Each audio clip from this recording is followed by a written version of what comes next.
Hey guys, Tom Zutot here from Can You Get Me In? Please like, follow, subscribe, share, tell your friends. I know it's been a while. I think the last time we had a show was when we were up in Nashville for the Rockin' Pod. Got a couple of the t-shirts here. I got one here on the table and one behind me right over here. And we will be putting these up for sale shortly. A lot of you have asked about them. Now, I know I've been gone for a few weeks, and I want to apologize for that. It certainly wasn't my intention to not keep putting stuff up every week. It's been a rough few weeks here. My mother-in-law was not well even when we went up to Nashville, and she ultimately passed on Good Friday, which kind of put a damper on Easter. I adored her. She was a second mom to me. She loved me unconditionally, and it was a blessing to have Judy as a second mom. She was awesome, and really hurt me when she passed. Of course, we had her funeral, her visitation in the opposite order, and in the same time, in the last about week of her life, my dad had a fall. And he was transported by EMS to the hospital, and he spent almost a week in the hospital himself, and fortunately he was on the same floor as my mother-in-law, and they were both there for a week. And when my dad was finally discharged, we stopped by Judy's room, and he held her hand, and she didn't want to let go of his hand. And you know, the person that worked at the hospital that was wheeling him in the wheelchair kept telling us, we got to go. And it was so sweet to see my father and my mother-in-law, you know, holding hands. And, you know, it's always a rough time of the year for me because I've got, you know, Judy's 80th birthday would have been on Monday, May 5th. My mom passed on May 6th.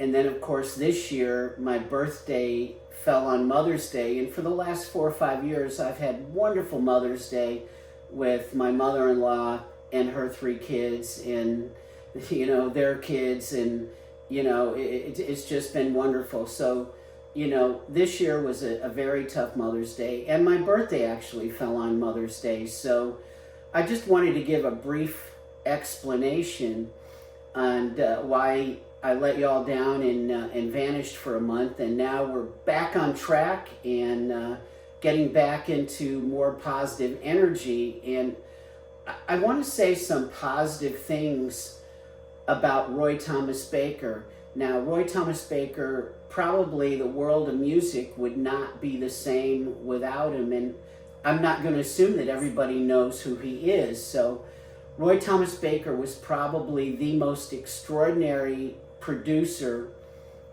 in the history of producing records. I mean, next, you know, certainly equal to, if not next to, George Martin, who produced the Beatles and America, amongst many others. But Roy passed on April 12th, and we found out about it about a week later. They made a press release. So, you know, there's just been a lot of tragedy, and, you know, there's some other musicians that have passed. It's been a rough few weeks, but I want to kind of pay tribute to Roy because, you know, I learned so much from him. You know, he mentored me. I was his apprentice. And I'm going to start off by talking about Roy Thomas Baker was born in Hampstead, London, in the United Kingdom on November 10th, 1946, which was about a year and a half after the end of World War II. So when he was a child, you know, his parents would tell him stories about the air raid sirens and having to go down into the underground, the tube, or the subway as we call it. And it kind of affected, you know, his life to grow up post-World War II in a country that was bombed repeatedly just before he was conceived. And he used to tell me a lot of stories about that. But Roy was my friend, Roy was my mentor and my hero. He shared so much with me about the creation of music as art, commerce, and making music feel right, and how to capture that lightning in a bottle that I always refer to, and to release and share it with the rest of the world from a recording studio. Roy demanded excellence, hard work, intelligence, and always giving your best, 24/7. He understood clearly what ambience was to create the music and to get the best out of every artist while they were in the studio. So much of what I learned from Roy, I was able to pass on into sessions with my artist, creating that ambience in the studio to get the best out of artists. I learned a lot of that from Roy.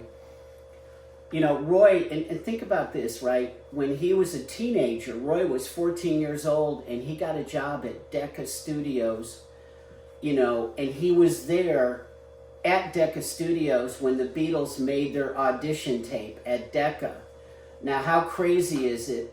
Decca passed on the Beatles, but yet the next band that came through and did demos, they signed, which was the Rolling Stones. And I know you all know from past episodes how much I love the Rolling Stones.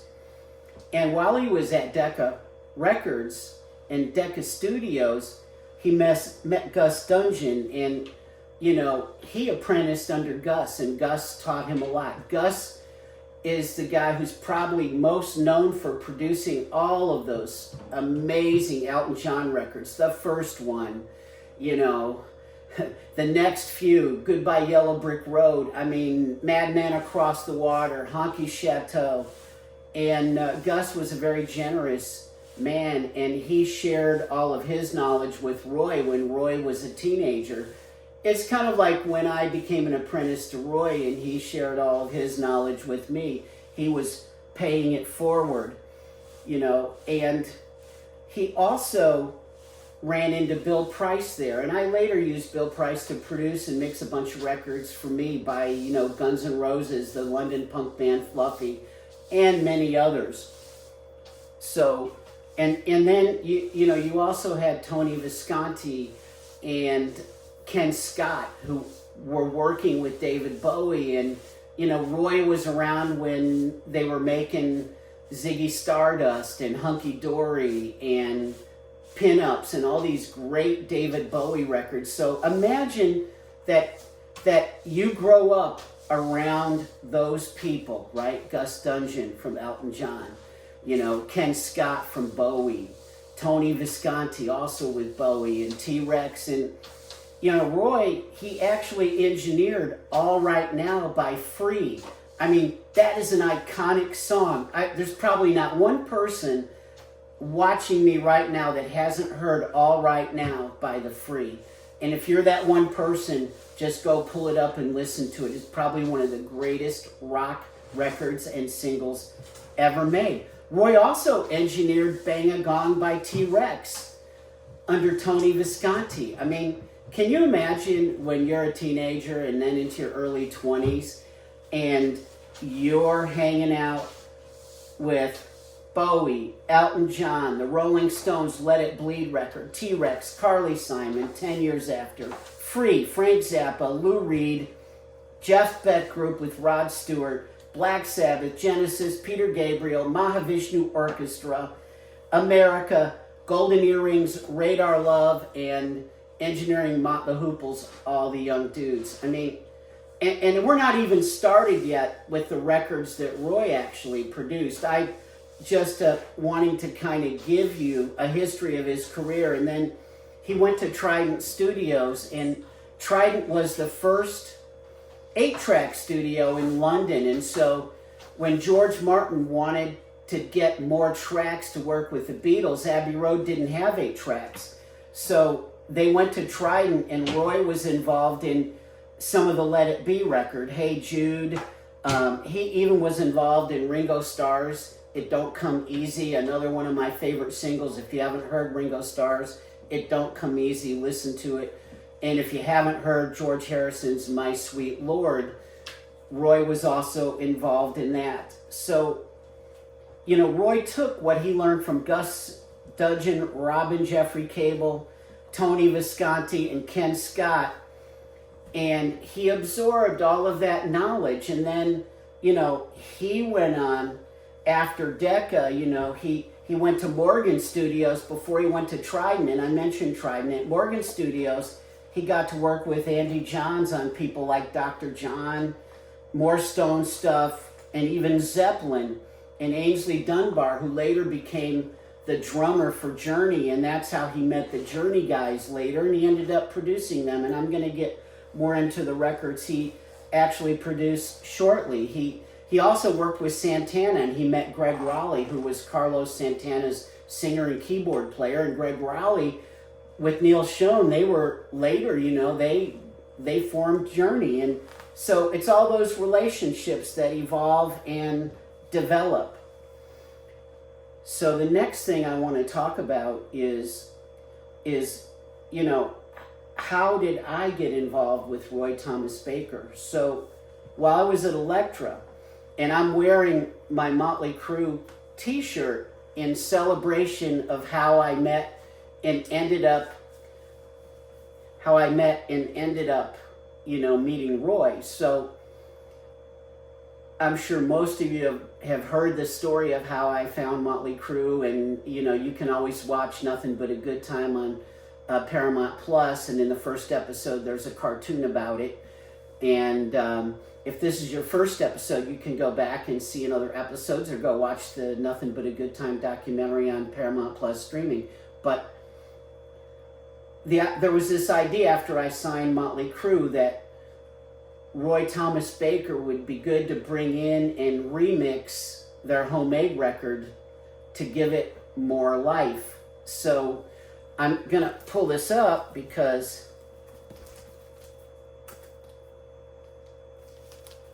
here is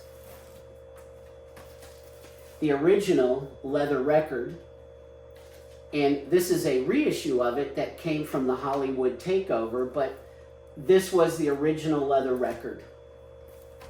Here is the Elektra record that Roy Thomas Baker supervised, and it was remixed to give it more life. So now I'll put them side by side. So it was signing and finding Motley Crue at the Whiskey A Go Go that brought me to the introduction of Roy Thomas Baker. Now, of course, being the big vinyl junkie and music fan that I was, I knew every record that Roy produced. I knew them all. And when I met him, I talked about the records. And the one thing that I found kind of odd was, I said to Roy, those records were amazing and this and that. He goes, to be honest, Tom, he goes, I never listened to those records. He goes, I master them, and once I'm done in the mastering room, I put my initials on the run-out groove, and I leave, and I never hear them again unless I happen to be listening to the radio, and they come on the radio. So, to me, it was kind of interesting that, that he never listened to his records after he cut his initials into the run-out grooves at the mastering lab. So, Roy allowed me to go to the studio and learn with him, and he introduced me to his current engineer, which was a guy named Gordon Fordyce. And Roy had this way, he demanded excellence, hard work, intelligence, and giving everything your best. And he expected that of his engineers. So he wouldn't hire an engineer unless he screened them and made sure that they were going to work hard. And that applied to me as well because, I had the opportunity to become his assistant and his apprentice early on in my A&R career, and I had signed my first band. So he basically said to me, he goes, Tommy, I'm trying to use his accent, I want you to figure out a way to get from LA to Sydney, Australia with a bed on the top of a 747. And it seemed like it would be fairly easy, but no, it wasn't easy. And it took me about, a day to do it. But it required me figuring out, and again, there's no internet, right? There's no way to figure it out. So I had to do it the old-fashioned and the hard way. So it meant calling airlines and trying to figure it out with people on the phone, but eventually I figured it out. You know, Qantas had this flight from LA to San Francisco. Air Philippines had a flight from San Francisco to Tokyo, and Air Japan had a flight from Tokyo to Sydney, and they were like the remaining few planes of 747s that had individual bedrooms on the top level for first class passengers to go to sleep. And a Qantas flight, you couldn't fly it like from LA to San Fran domestically. You had to have a connection, an international connection, and stay in the airport and not clear customs until you made it. So we had to stay in the airport for like a whole day before the Philippine air flight ran. Fortunately, the Qantas one from LA to San Fran ran every day. And then we had a 6-day layover in Japan. And one of these days I'll tell the story of Japan, but we had to lay over in Japan for 6 days to wait for the one Japan Airlines flight a week that flew to Sydney with a bed on the top of the 747. So after I passed that test, Roy looked at me and he goes, very good, very good. You got the job. So now I was his assistant, and we had so much fun traveling around the world together and looking for music and making records, and me just learning the way he had from all those greats. So now I want to digress for a second, and I just want to ask you a question. What would life have been like with all this great music? And this isn't everything, you know. Foreigner, right? So he knew Foreigner. He was making another record. The first record I just showed you, he didn't produce that, but he got his engineer Gary Lyons to do it, and he consulted. He actually produced this one. This is my favorite Journey record. It has Wheel in the Sky on it. Remember I mentioned earlier, he met the Journey guys when they were in Santana, and Ainsley Dunbar recorded a hit single. He produced The Cars. In fact, I had met Rick Ocasek before I met Roy Thomas Baker. So Roy and I bonded over stories of Rick Ocasek and The Cars and how much I love those records. This is Lindsey Buckingham from Fleetwood Mac. While I was apprenticing to Roy, he made this record, Go Insane. It was Lindsey Buckingham's solo record. And this is where I really learned the true genius of Lindsey Buckingham. And that's why whenever anyone wants to argue with me about, whether Lindsey Buckingham was essential to Fleetwood Mac or not, I mean, I was in the studio with that genius with Roy. Elton John, you know, Roy was around him and Gus Dudgeon when they were making these records.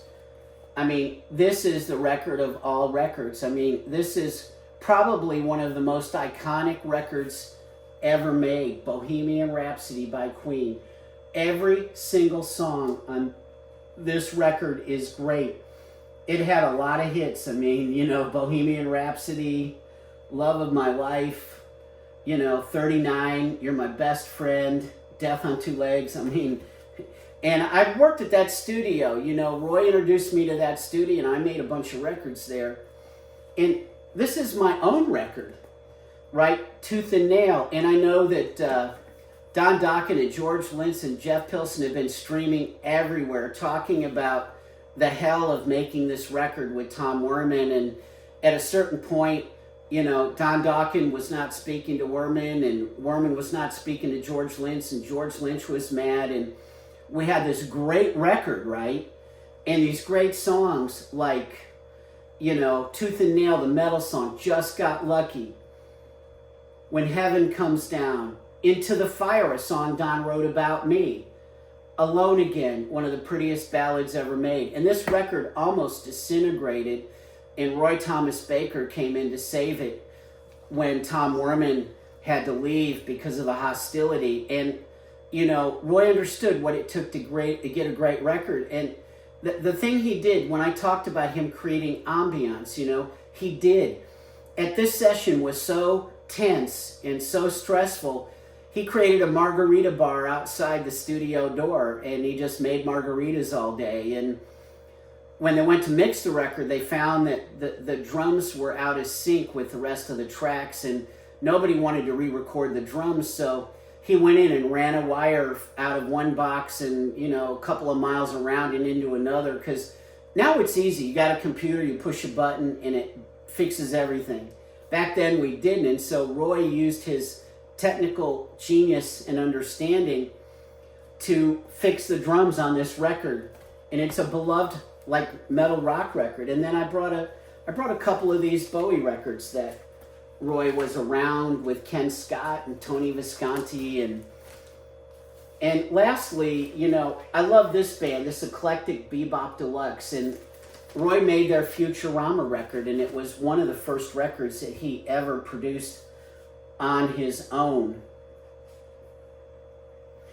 The last time I worked with Roy was during the Chinese Democracy sessions with Guns N' Roses, and again, there was a lot of tension around that record, and people talk all the time. In fact, there was a New York Times article about how it was the most expensive record ever made, and I was only there for a part of it, but one of the things that I suggested was that they bring Roy in to try and make some kind of sense out of the insanity that was swirling around it, and people recording the whole album and then, leaving, and someone else coming in and re-recording. And, I figured it took a genius like his to figure all that out.